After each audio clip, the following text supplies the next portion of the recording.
It's great to have you with us for another episode of the show that focuses on Africa. And this week we have a special treat for you. We speak to renowned conservationist and paleoanthropologist Richard Leakey. You get to have your say on the issues as well. And of course, as always, we have Africa's top 10. You're watching the Africa Leadership Dialogues. I'm Julie Gichuru.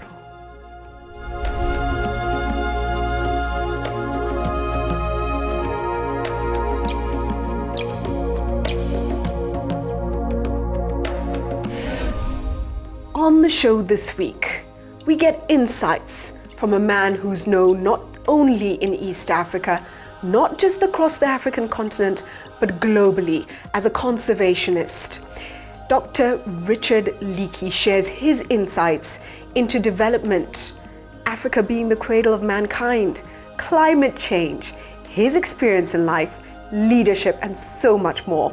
But first, how much do you really know about Richard Leakey? Let's take a look at his profile. Richard Erskine Freer Leakey, second son of archaeologist Louis and Mary Leakey, was born in 1944. He participated in his parents' field expeditions from an early age, and between 1968 and 1989, he coordinated the National Museums of Kenya field expeditions to the eastern and western shores of Lake Turkana, where a wealth of discoveries were made with a team of talented and experienced fossil hunters. In 1989, Dr. Leakey was appointed the head of the Kenya Wildlife Services, where he combated elephant and rhino poaching and oversaw a reorganization of Kenya's national park system. In 1993, he survived a plane crash but lost both legs below the knee. He left KWS in 1994 due to political opposition, and thereafter he joined Kenyan politics, where he served as Secretary General of Kenyan opposition party Safina. In December 1997, he was elected to an opposition seat in the Kenyan parliament. Dr. Leakey's political career culminated in 1999 when then-President Moi appointed him head of Kenya's civil service and of the dream team of technocrats assembled from various fields and backgrounds to tackle management, corruption, and reorganization issues within the Kenyan government. He stepped down from this position in 2001, announcing at that time that he was retiring from politics. Now straight to Richard Leakey's insights. It's a great pleasure to have you on the Africa Leadership Dialogues, Richard. You're a legend in many ways for Africa. Yes, indeed you are, and your work in is paleoanthropology over the many years. Your discoveries in Turkana have really set a new path for Africa, where we could celebrate, being the origins in many ways of mankind, as we've called or described our continent. Let's talk about your journey in those discoveries, your passion for the work that you've done. What's driven that? Did you always have this as a child? Well, I came from a parentage that didn't like answers to questions that couldn't be justified and demonstrated. And I was taught to be curious, and I was taught to ask, how is that? Why is that? And I think, like all of us, we want to know why things happen. We want to know what we are. We want to know where we're going. And whilst I think religion serves a very, very useful purpose, and a lot of people can accept a very simplistic theology to explain the purpose of life, if you've got a scientific background and if you're better educated, simple solutions to huge problems simply don't work any longer. And we can find out why we're here. Mm-hmm. We can find out what led to the appearance of humanity as we know it today. And perhaps from that we can learn something. It happens to be in Africa that we can do this, and it happens to be in part of Africa that I live in and I'm a citizen of. And so the family influence was very strong, and it turns out that in northern Kenya, in the Turkana Basin, there's an enormous opportunity to track and trace every level of humanity that has ever existed. And we can track the origins of all the migrations out of Africa that populated the rest of the world at different times. This is hugely exciting, but what is disappointing is most people don't know about it. I was talking to some Nigerians the other day. Oh, we didn't know that. talking to people from Sudan. We didn't know that. We've got to make the story of origin, the biological, not threatening to religion. But it's a wonderful thing for Africa to celebrate. It puts us on the high table in terms of soft power. We're talking to people who are Africans, even though they think they're not. We'll talk in a moment about the influence of your parents on your life and their work as well. But talking about this failure to tell this story, to grasp this narrative and take it forward, this also happens in the study of our own communities. So we don't look at where our particular tribes and ethnic groups came from, our cultures, and in not understanding many of us our roots, we fail to quite understand where we are now and map the way forward. What are your thoughts on how we start to transform this, perhaps academically? Is this a failure of our writers? Is this a failure of our media? Who plays a big role here? Is it our education system? I don't want to be controversial, but I think missionary education and Christian-based education, as well as other-based education like the Islamic faith, have done enormous damage to the psychology of people. Forcing people to adopt new ways without understanding where they're coming from and respecting where they're coming from. As you know, my late father published a book, I published it long after he died, that recorded the culture, the cultural history and the ways and laws of the Kikuyu people living in the southern part of Kikuyu land. He did this in terms of a reference point of before 1903.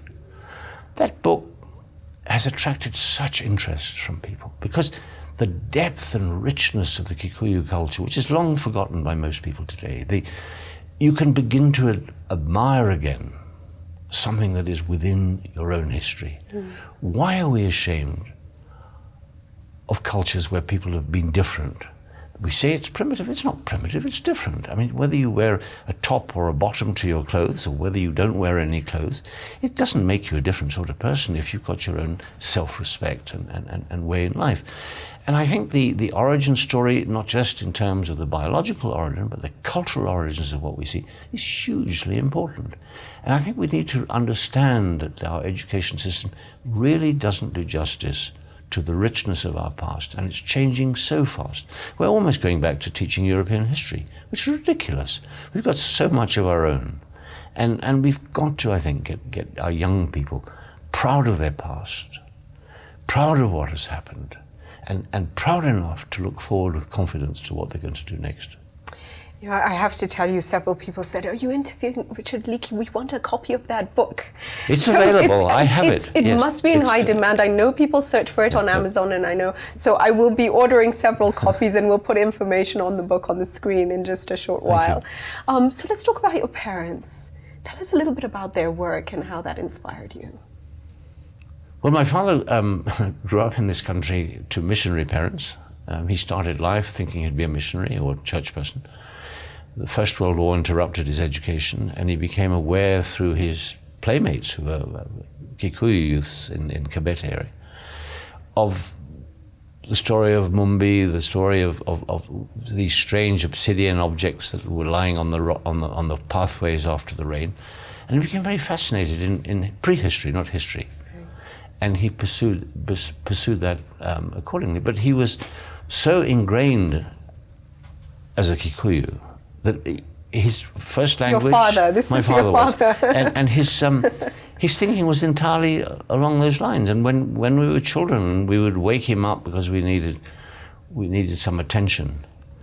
He would respond in Kikuyu, not in English. So do you speak Kikuyu? I used to, but not anymore. Okay. I wouldn't dream of trying. I'm much too modest to do that. But I understand quite a lot of it. And I think we grew up as a family that were very, very proud to be part of this country and very, very appalled at the way some of the things were being done in the colonial era in this country. And I think it's on that basis that I look around me today and feel that modern Kenya could still do a lot better. Some of the things we're doing don't make sense from the lessons of history. I mean, the mess in the peripheral areas of Kenya, the inability to focus on the Turkana region, for example, where there's such wealth. Why can't we get that right? Why can't we give the Turkana people a chance to come to the high table? Why can't we give them better education, better health? Why is it the only place where kids can't go to a good secondary school, where teachers live in a good home with a squash court and a tennis court and a swimming pool? Why don't these things exist in Turkana land today? Why aren't we building them now? Why don't they, Richard? You know the system. Why don't they? I'm not sure, except there's a lot of infighting amongst the people, and I think government is not particularly clear that what its policy is. I mean, should the oil be a national issue? Of course it should. But you can't expect to remove oil from an underprivileged, underdeveloped part of the country without some trouble, unless you show that some of the oil money is going to do something for the people. And so good saying when the oil's flowing we'll do it. You've got to do it before the oil flows, or it probably won't flow, in my opinion. And I think we've got to be much, much more serious about developing this. And it's the same way with the colonialists. Why should these natives expect to vote? Why should they expect better health? They've never had it before. Same attitude is spreading into these areas today, and this has got to be addressed in my mind. So something must be done now. We can't wait for the oil to flow. We can't wait for the water to be pumped. We need to act now. If we're going to avoid the sort of socio-political problems that we've seen in other oil countries in Africa, the action has to be taken now based on the lessons that have been learned in those places, or should have been learned. Right, just looking at Nigeria, the number of deaths we're seeing, it's the insecurity, it's really alarming. Shocking. Let's talk about your experience in leadership, and there's a whole spectrum from the work that you've done in anthropology, paleoanthropology, then your political career, your career in the civil service. Let's take a walk through that, and what for you were the most powerful lessons that you learned? Well, I suppose that I sort of fell into wildlife by being outspoken about the crisis, and somebody suggesting to the president of the day, President Moy, that I may be able to be kept quiet if I was given responsibility for it. So I joined the fray from the inside, and that's often a good approach with troublemakers. Went through that and left it for reasons of principle about the efforts to corrupt what I was doing. We had a lot of money we raised, and there was a lot of interest in helping me spend that money, which I wasn't particularly keen on. And so we had a series of confrontations with certain people. We don't need to go into it here, but I mean, everybody knows what happened. And I quit. When I quit, I ceased to be, quote, a powerful guy. I didn't have a driver, I didn't have security, I had to drive myself, find my own parking place, and get my own driving license renewed. I was appalled at how difficult these things were. The ordinary person was living in a different Kenya to that I had been living in for many years. Okay. And so it was around corruption. And so after I left KWS, I went to see President Moy and asked him whether I couldn't help him in another role to sort out the civil service. And he was very decent, and he said, you know, it's not going to work. No. So I said, well then, I'm going to have to go into politics and form an opposition party and try and deal with this problem myself. And he said, no, that won't work either. So I said, well, maybe it won't, maybe it will, let me try. He said, you're making a terrible mistake. Well, we had a lot of fun, we did a lot of things. I think we created a significant contribution to the debate about democracy and via Safina. And via Safina. And Paul Moiti and others were wonderful. And because of my high profile internationally, we probably got away with some things that others were having difficulty getting heard on. It certainly wasn't unique to Safina or to me, but it was fun to be part of a group who, if you like, leading a second liberation. Right. Got to Parliament and found that under the existing constitution and the way things were run, Parliament was a pretty dull affair if you weren't in government. If you were in opposition, you could chatter away, but nobody's really listening. I mean, we couldn't even change the budget by more than 10 shillings. So it wasn't as exciting as being out there. It was frustrating. Right. And when we started challenging the budget, we were told the maximum you could change is 10 shillings. Oh, 10 shillings in a national budget. So, I mean, it just became silly. So I agreed to go back to wildlife as a sort of stepping stone. And the president, by this stage, felt that something needed to be done about the fact that we didn't have an IMF program. We didn't have a particularly good relationship with most of the donors. This is the 1990s. 1990s, and he felt that as I had played a large part in causing them to distance themselves from us, I should play a significant part in getting them back. So one thing led to another, and I became Secretary of the Cabinet and head of the civil service with a dream team. Right. The team of technocrats who were brought in to help who the were government. totally above any funny business. They had a job to do, they were prepared to do it as long hours as was necessary, but they didn't want any recognition or fancy stuff around them. Just a reminder of who was on that team. There was Titus Naikuni, Martin Otieno, Yes. there was Kitili Mbadi, Yes. there was Mangi, there was the fellow who, I can't remember his name now, but he was financial secretary. We had about 6 people, really good people, and they worked very well together as a team. But then, you know, the IMF restored its program, the donors started bringing in money because things were being addressed, and I ran up against some of the traditionalists in those times, and Once again? my value was not so much appreciated anymore, and so I just, to hell with it. I think the thing I would say, which a lot of people don't understand, is that all of this has been fun. I mean, it's been great fun. I've really felt privileged in every position I've held to do something and to be heard and have a chance. There are very few countries that one man can enter into so many different careers and have an impact. I thought it was an absolutely superb life I've lived to this date and would like to continue it. That's I'm amazing. still well enough to do public service. Stay with the Africa Leadership Dialogues.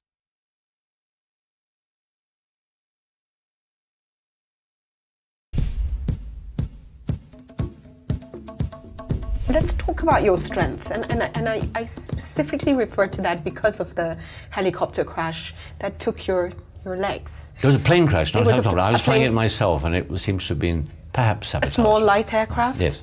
And you're walking, you look well. What is it that has kept your spirit so strong? What is it? Because, you know, Well, Julie, a lot of people could give up, you know. Julie, all I lost was my legs.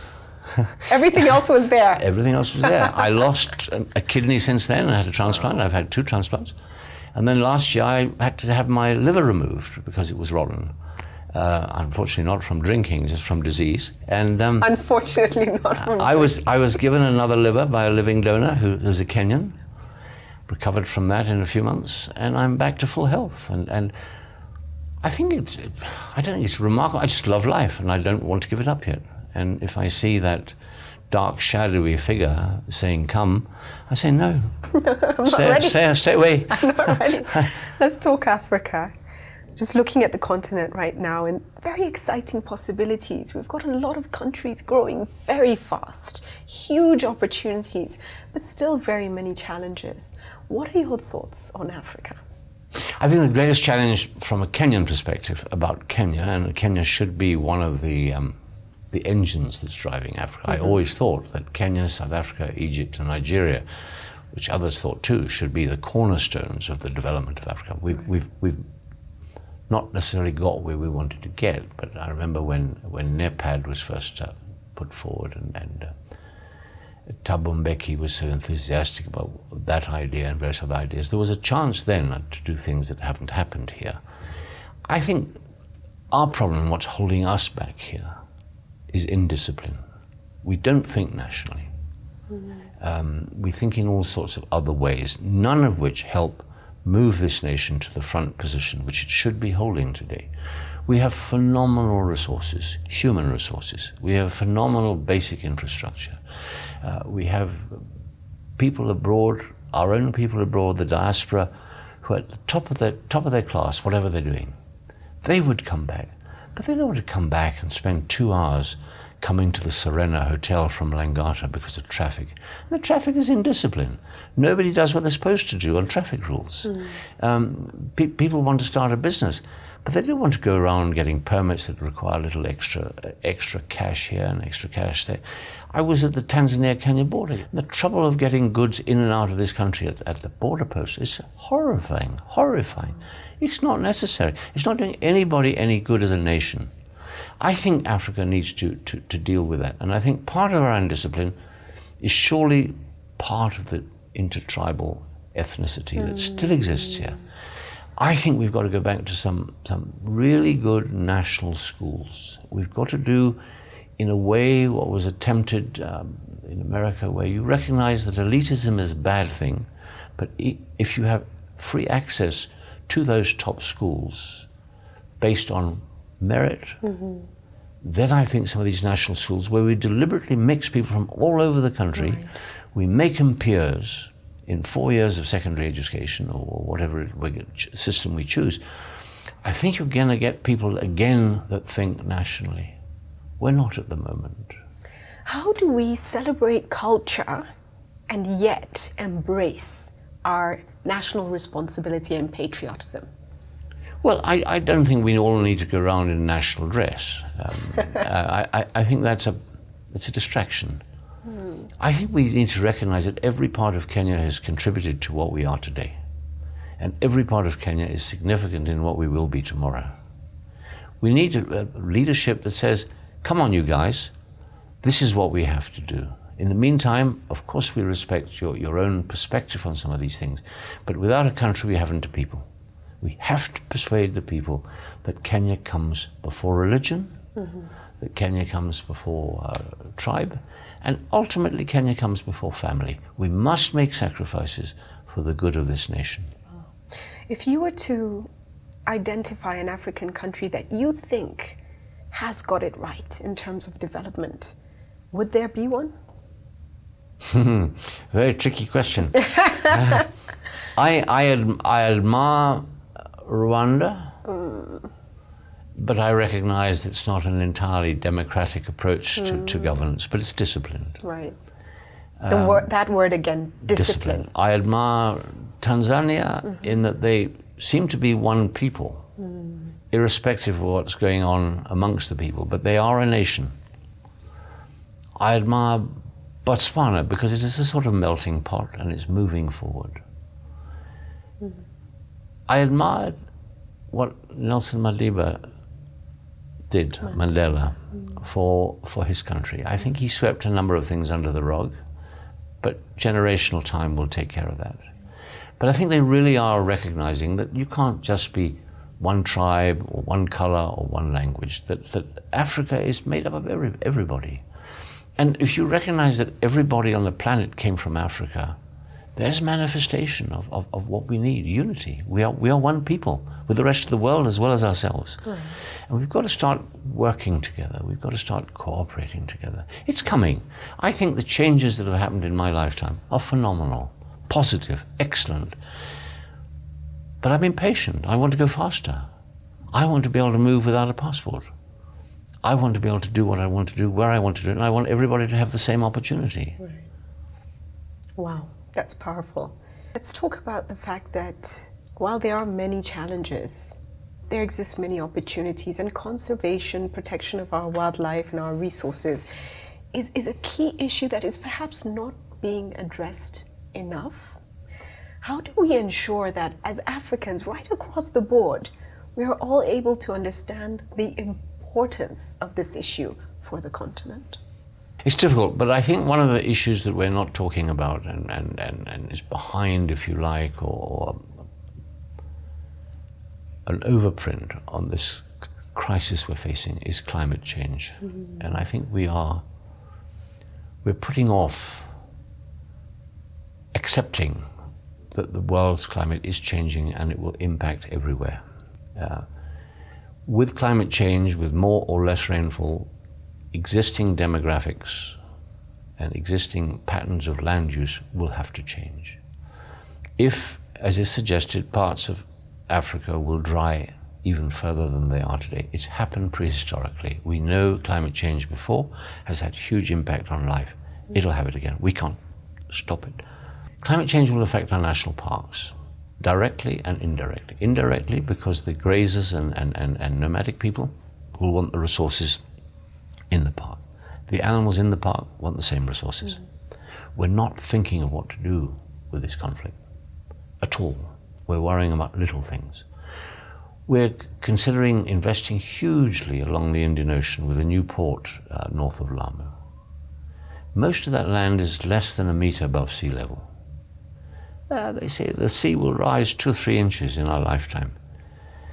It could rise as much as 3 meters in the next 30 years if, as is predicted, the ice sheets in the north, Greenland, Iceland, and the Arctic melt. This is not guesswork, this is not, this is basically mathematics. We know the volume of the ice, we know the water that's bound up in ice above the sea, and if you melt it, it's like putting an ice cube in a glass of water. You melt it, it'll pour out. The same thing will happen, and we are making huge investments in agricultural schemes, diverting rivers. We're putting huge amounts of money into importing fertilizers and pesticides that probably will be very, very damaging. We're allowing farmers to destroy the insect life that are the pollinators. Every plant to produce a seed or a fruit or a grain has to be pollinated. And they're pollinated by nature, other species. We're killing them in our attempt to make things better. We're destroying the very basis of our productivity in agriculture. We're destroying the very basis of our productivity in the Indian Ocean by destroying the rivers that are feeding the nutrients into them.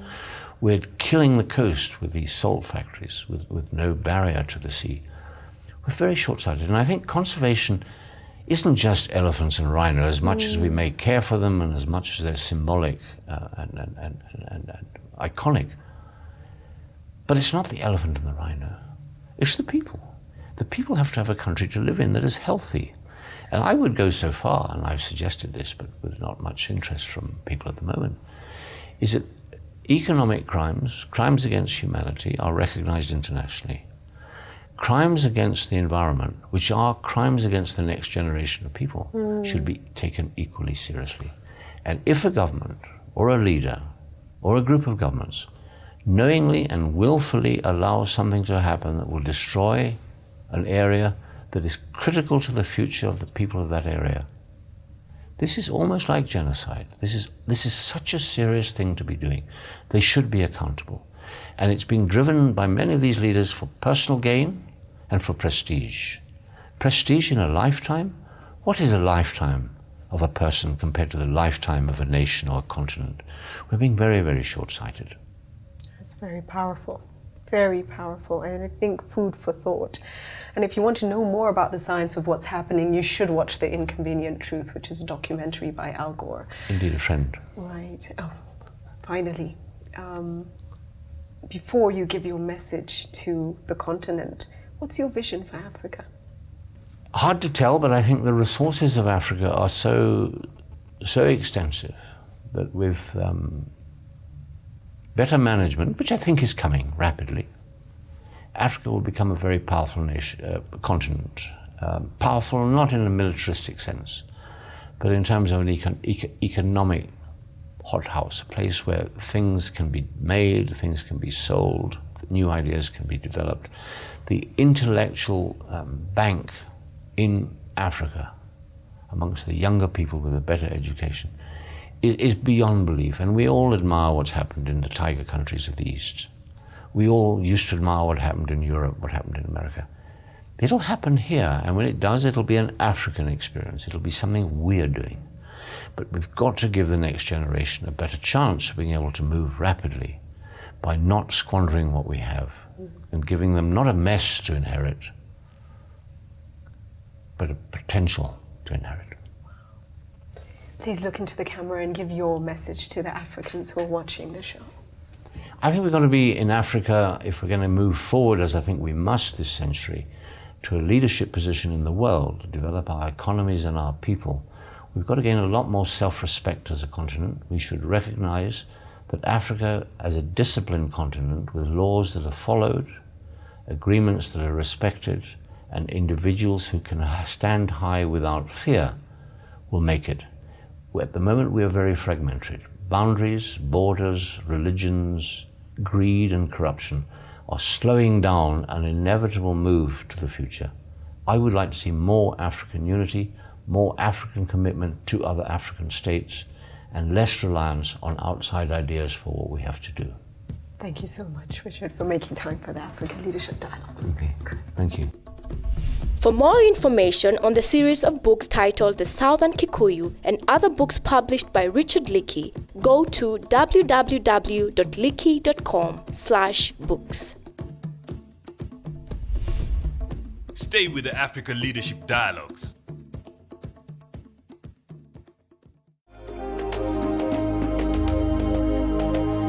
You are watching the African Leadership Dialogue. I'm Richard Leakey. So much energy. What an incredible spirit. We hope you've enjoyed that interview with Richard Leakey. We'd love to get your views on the issues now. Let's take a look at what you have to say. This week we asked you, how can we best combat poaching in Africa?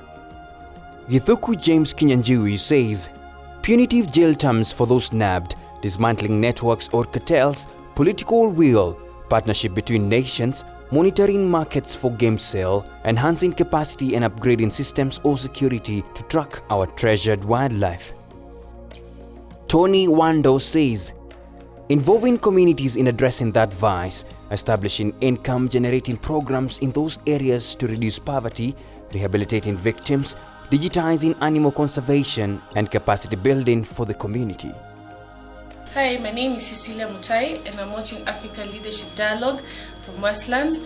I think what we need to do to stop the poaching menace is, one, we need to fight corruption at all levels of government and address the matter at our poorest borders. Secondly, we need to invest in technology so that we can be able to be tracking the animals. And thirdly, we need to implement strict laws whereby the poachers can face severe punishment. To join our conversation, go to our G+ page, Africa Leadership Dialogues, on Facebook, Africa Leadership Dialogues, on Twitter, @AfricaLD, and on WhatsApp, send your video comments to +254 715 816 033.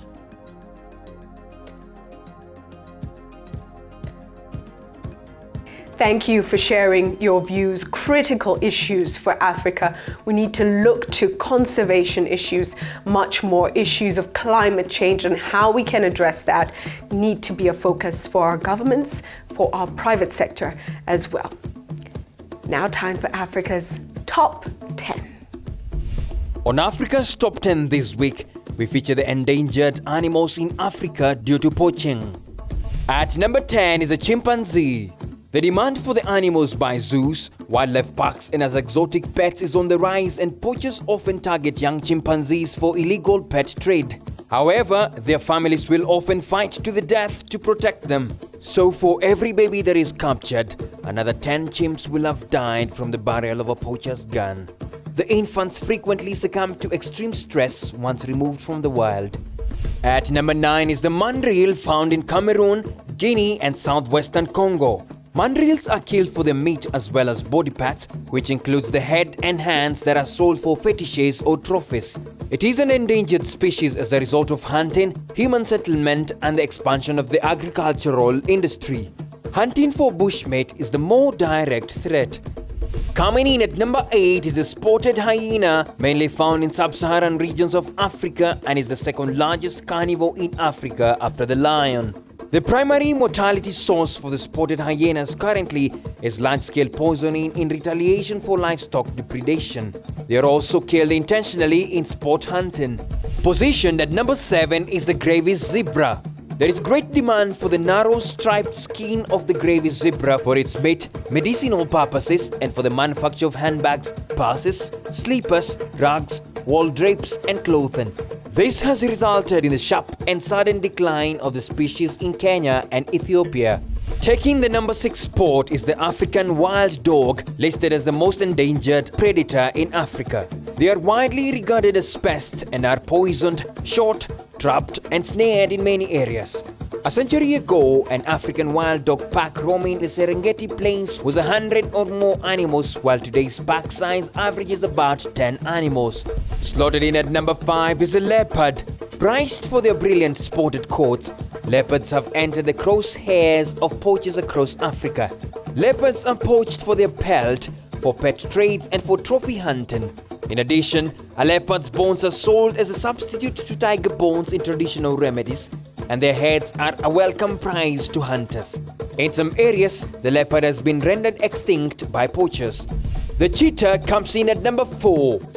The cheetah population continues to decline due to poaching.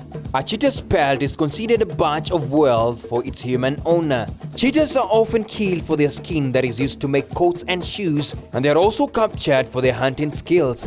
At number 3 is the African lion. Due to the near extinction of the tiger, attention has turned to the more prevalent lion as an active substitute for a traditional cure-all aptly called lion wine. Full lion skeletons can yield a haul of up to $9,000. Poaching has contributed to a population reduction from nearly 200,000 50 years ago to around 15,000. Lions are now extinct in 25 African countries and face near extinction in other countries as poaching rages on. At number 2 is the rhino, which is at the brink of extinction primarily due to poaching. Rhino horns are used in Eastern traditional medicines and as dagger handles and are valued as high as $18,000 a pound, which is more than 5 times the value of gold. The poachers are extremely advanced in their poaching techniques. For example, they use helicopters, night vision equipment, and body armor. And at number 1 this week is the African elephant, whose population has declined at an alarming rate primarily due to the demand for ivory. A 2012 analysis estimated 25,000 elephants are killed each year by poachers. However, a recent estimate by the Center for Conservation Biology at the University of Washington, worked out from the number of illegally traded tusks being seized, suggests the annual figure may be as high as 52,000. And that's Africa's Top 10 this week. As always, Africa Leadership Dialogues closes the show with words of wisdom. And this week, we have selected a proverb from Niger. It goes, "The same sun that melts the wax hardens the clay." I'll leave you to think about that one. Blessings to you and blessings to Africa.